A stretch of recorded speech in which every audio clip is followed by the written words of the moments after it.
नमस्कार। रूस यूक्रेन युद्ध का प्रभाव भारत के ऊपर दिखाई देने लगा।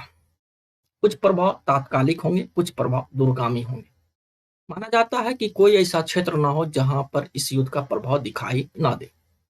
मसलन यदि विदेश नीति की बात कर लें, जब तक रूस और यूरोपीय देशों के बीच संबंध मधुर रहे, दोनों के बीच अर्थव्यवस्था के क्षेत्र में काफी सहयोग बना रहा। दूसरी तरफ रूस और अमेरिका के संबंधों में अस्थिरता रही, तो भारत के लिए बहुत सरल होता था कि रूस और अमेरिका के बीच वो शक्ति संतुलन बना के रखती थी, विशेषकर अपने विदेश नीति के स्तर पर। लेकिन जिस तरह से रूस और अमेरिका के बीच तनाव देखने को मिल रहे हैं, उसके बाद लगता है कि आने वाले समय में भारत को अपने दो सामरिक साझेदार रूस और अमेरिका के बीच विदेश नीति के स्तर पर संतुलन स्थापित करने में समस्या आएगी। खैर, आज मेरी चर्चा का विषय है रक्षा क्षेत्र, अर्थव्यवस्था और ऊर्जा क्षेत्र पर इस युद्ध का पड़ने वाला प्रभाव। अगर रक्षा क्षेत्र को देखें तो जिस तरह से भारत चीन एवं पाकिस्तान के साथ सीमा विवाद में उलझा हुआ है, दूसरी तरफ भारत की सैन्य व्यवस्था का आधुनिकीकरण हो रहा है। अगर भारत के ऊपर अमेरिका किसी भी तरह का प्रतिबंध लगाता है तो इस पर क्या इम्पैक्ट पड़ेगा, और इस प्रश्न को समझने के लिए जरूरी है कि हम भारत और रूस के बीच वर्तमान में सैन्य साझेदारी किस स्तर का, उसको संक्षेप में समझते हैं। अंतरराष्ट्रीय एक संस्था है Stockholm International Peace Research Institute, ये हथियारों की खरीद बिक्री पर अपनी रिपोर्ट जारी करती रहती है, और इस संस्था की रिपोर्ट के अनुसार भारत द्वारा रूस से खरीदे जाने वाले हथियार की मात्रा में लगातार कमी आई है। पहले ये 65% थी, अब ये 49% पे चली गई। लेकिन अभी भी भारत अपने आधे हथियारों की आपूर्ति के लिए रूस पर निर्भर है। दूसरी तरफ अमेरिका और यूरोपीय देश रूस पर कई तरह के प्रतिबंध लगा रहे हैं। अब सवाल उठता है कि अमेरिकी प्रतिबंध के बाद भारत रूस से हथियारों की आपूर्ति उसी तरह कर पाएगा जैसे कि अब तक करता रहा। यह प्रश्न इसलिए भी महत्वपूर्ण हो जाता है कि नाटो के सदस्य तुर्की ने जब S-400 की डील रूस के साथ की, अमेरिका ने उनके ऊपर प्रतिबंध लगाया। भारत भी जब रूस के साथ S-400 की खरीदारी कर रही थी, तो इस बात की चर्चा अमेरिका में हो रही थी कि क्या भारत के ऊपर भी प्रतिबंध लगाया जाए। लेकिन इस डील को लेकर भारत के ऊपर किसी तरह के प्रतिबंध नहीं लगाए गए। माना जाता है कि भारत अमेरिकी रणनीतिकारों को ये समझाने में सफल हुए कि उनके ऊपर किसी तरह के प्रतिबंध लगाने का परिणाम भारत चीन संबंधों पर और भारत अमेरिकी संबंधों पर दिखाई देगा। और यदि अमेरिका के दृष्टिकोण से देखें तो भारत की तैयारी एक तरह से चीन को ध्यान में रखकर है, और ये हो सकता है कि इस वजह से भारत के ऊपर कोई प्रतिबंध नहीं लगाए गए। लेकिन भविष्य में इसी तरह की नीति अपना अमेरिका की तरफ से दिखाई देगी, इसकी संभावना नहीं, क्योंकि उस समय रूस और अमेरिका के बीच उस तरह के तनाव नहीं थे। हम पहले ही चर्चा कर चुके हैं कि रूस यूक्रेन विवाद वास्तव में रूस अमेरिका के बीच आर्थिक एवं सामरिक हितों की टकराहट। ऐसे में अमेरिका नहीं चाहेगा कि भारत प्रतिबंध के बावजूद रूस से हथियारों की खरीदारी करे। अगर हम देखें तो पिछले ही साल भारत ने रूस से $17 बिलियन के हथियार खरीदे थे। उस समय रूस पर किसी भी तरह का प्रतिबंध नहीं था कि भारत अपने रूस से हथियार ना खरीद सके। अगर भारत पर अमेरिकी प्रतिबंध लगाए जाते हैं, और ये प्रतिबंध लगाए जा सकते हैं, भारत ने अमेरिका के साथ काटसा एग्रीमेंट साइन किया है, और अगर अमेरिकी प्रतिबंध के बावजूद भारत रूस के साथ हथियार की खरीदारी करता है तो अमेरिका इस एक्ट के अंतर्गत भारत पर प्रतिबंध लगा सकता है। इस प्रतिबंध के बावजूद भारत रूस से हथियारों की आपूर्ति तो कर सकता है, लेकिन सामरिक साझेदारी का जो समझौता भारत और अमेरिका के बीच एक तरह वो खटाई में चला जाएगा। दूसरी तरफ यूरोपीय देश और अमेरिका से हथियारों की आपूर्ति बाधित हो जाएगी। अब हम आते हैं कि अगर अमेरिका ने भारत के ऊपर प्रतिबंध लगा दिया तो क्या क्या समस्याएं भारत के सामने आ सकती हैं। सबसे पहली समस्या तो यही आएगी कि भारत को रूस से हथियार खरीदने में बाधा आ सकती है। दूसरी, भारत और रूस का संयुक्त रक्षा उपक्रम से उत्पादन है। भारत और रूस ने मिलकर कई संयुक्त उपक्रम की स्थापना की है, और इसके अंतर्गत मिसाइल से लेकर राइफल तक का निर्माण होता है। मेक इन इंडिया के तहत भारत सरकार का प्रयास रहा है कि रूस से आयात की जगह रूसी हथियारों का निर्माण भारत में, और इसी के अंतर्गत हाल ही में राइफल निर्माण के लिए भी समझौता हुआ है। तो इस तरह के संयुक्त उपकरणों के माध्यम से जो हथियारों के का उत्पादन होगा वो बाधित हो सकती है। दूसरी तरफ रूस से खरीदे गए हथियारों के रख रखाव एवं तकनीकी उन्नयन में समस्या आएगी। भारत के अधिकांश हथियार रूसी है। समय समय पर इन हथियारों का तकनीकी उन्नयन होता है। इस तकनीकी उन्नयन के लिए भी सामग्री रूस से आती है, तो इसमें भी बाधा आ सकती है। इसके अतिरिक्त भारत रूस ने मिलकर जो संयुक्त उपकरणों की स्थापना की है, इनसे जो हथियारों का निर्माण होगा इसके निर्यात में बाधा आ सकती है। हाल ही में भारत ने फिलीपींस को ब्रह्मोस मिसाइल बेचने का फैसला किया है। अगर भारत में प्रतिबंध लगाए जाते हैं तो भारत इस तरह के व्यापार से हो सकता है उसमें बाहर हो जाए, उसमें बहुत सारी बाधाएं आए। यदि इन बातों को ध्यान में रखें तो सबसे बुरा असर ये पड़ने जा रहा है कि भारत के सैन्य व्यवस्था के आधुनिकीकरण के मार्ग में बाधा आएगी। और ये बाधा इसलिए भी आएगी कि अमेरिकी प्रतिबंध के बाद या तो भारत रूस से हथियार खरीदे, या रूस से हथियार खरीदने की जगह अब यूरोपीय देश या अमेरिका के साथ हथियार समझौता करे।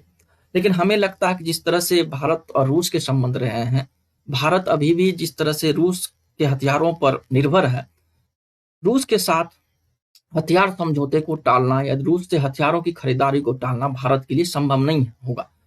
इसीलिए संभावना जताई जा रही है कि यदि अमेरिका ने भारत के ऊपर प्रतिबंध लगा दिए तो इससे भारत के सैन्य व्यवस्था के आधुनिकीकरण में बहुत बड़ी बाधा आएगी।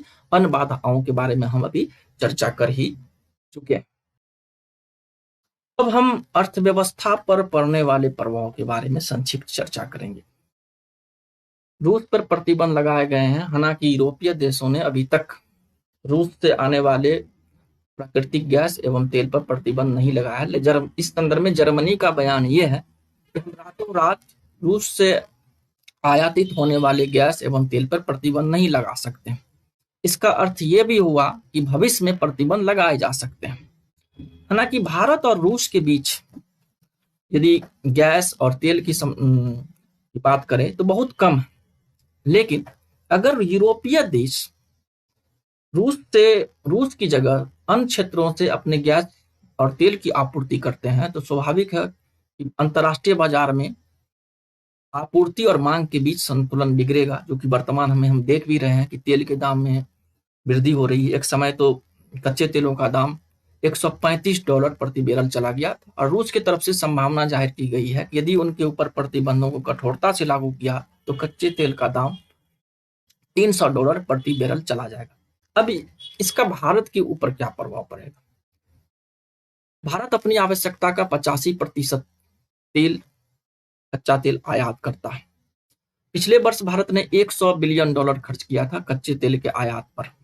अब अगर इसके दाम में वृद्धि होती का माना जाता है कि $1 यदि भारत पिछले साल $100 बिलियन का तेल आयात किया था, यदि अंतर्राष्ट्रीय बाजार में कच्चे तेल के दाम में प्रति बैरल $1 की वृद्धि होती है तो इससे भारत को 8,000 से 10,000 डॉलर की हानि होती है। अब इस लिहाज से देखें तो माना जाता है कि यदि कच्चे तेलों के दाम वर्तमान स्तर पर टिके रहे तो भारत की अर्थव्यवस्था में जो विकास दर है, खास करके सकल घरेलू उत्पाद दर में 0.5% की कमी आ सकती है। अब इस पे अलग से चर्चा हो सकती है कि जीडीपी में यदि 0.5% की कमी होती है तो इसका भारत के ऊपर क्या प्रभाव पड़ेगा, उस पर हम अलग से चर्चा कर लेंगे। दूसरा ये होगा कि स्वाभाविक है कि कच्चे तेल पिछले वर्ष हमने $100 बिलियन का निर्यात किया, यदि दाम में 40% से 50% की वृद्धि हुई है तो $50 बिलियन का अतिरिक्त इस पर भुगतान करना होगा,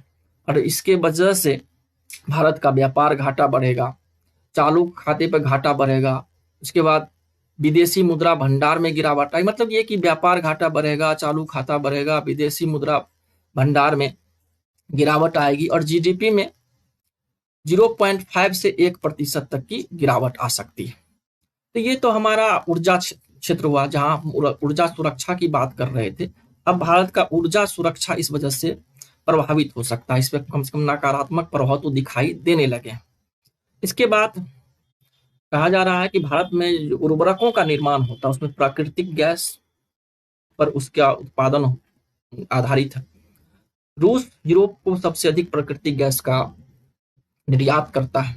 अगर यूरोपीय देश रूस की जगह अन्य क्षेत्र से प्राकृतिक गैस लेने लगे तो स्वाभाविक है कि प्राकृतिक गैस के मांग में भी वृद्धि होगी, उसकी आपूर्ति बाधित होगी। स्वाभाविक है कि भारत में प्राकृतिक गैस की आपूर्ति बाधित होगी। इससे उर्वरक के निर्माण क्षमता या उर्वरक में कमी देखी जाएगी, उत्पादन में कमी देखी जाएगी, इसकी मांग में वृद्धि हो सकती है। स्वाभाविक है कि उर्वरक के मांग में वृद्धि, दाम में वृद्धि भारत के 70% कृषकों को प्रभावित करता है। ऐसे में भारत के लिए जरूरी हो जाएगा कि प्राकृतिक गैस पर आधारित अपने उर्वरक को षड्यंत्र को नियंत्रण जारी रखे ताकि भारत में कृषि व्यवस्था पर इसका बुरा असर ना पड़े और किसानों को अपनी मांग के अनुसार उर्वरक उपलब्ध कराया जा सके। लेकिन प्राकृतिक गैस के दामों में होने वाली वृद्धि के बाद उर्वरकों के दाम में वृद्धि होगी और इसका उत्पादन लागत से सीधा संबंध है। उत्पादन लागत बढ़ेंगे और एक चेन स्थापित हो जाएगी, फिर इससे महंगाई दर बढ़ेगी। उसके बाद खाद्य तेलों के दामों में वृद्धि हो सकती है। भारत अपने 90% खाद्य तेल, सनफ्लावर तेल विशेषकर, वो यूक्रेन और रूस से आयात करता है। अब दोनों ही देश युद्ध में शामिल हैं, स्वाभाविक है कि वहां से सनफ्लावर तेल का आयात बाधित होगा। जब सनफ्लावर तेल का आयात बाधित होगा तो कहा जा रहा है कि दूसरे खाद्य तेलों के दाम में भी वृद्धि होगा। ये वृद्धि अब दिखाई देने लगी।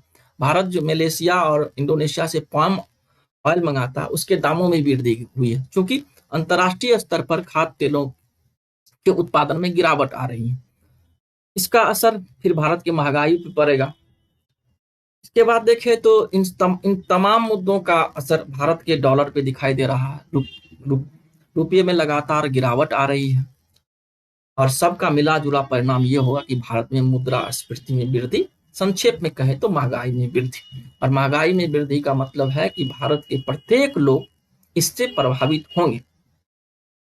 अब है कि अमेरिका के प्रतिबंध लगने के बाद भारत को ईरान से तेल खरीदना छोड़ना पड़ा।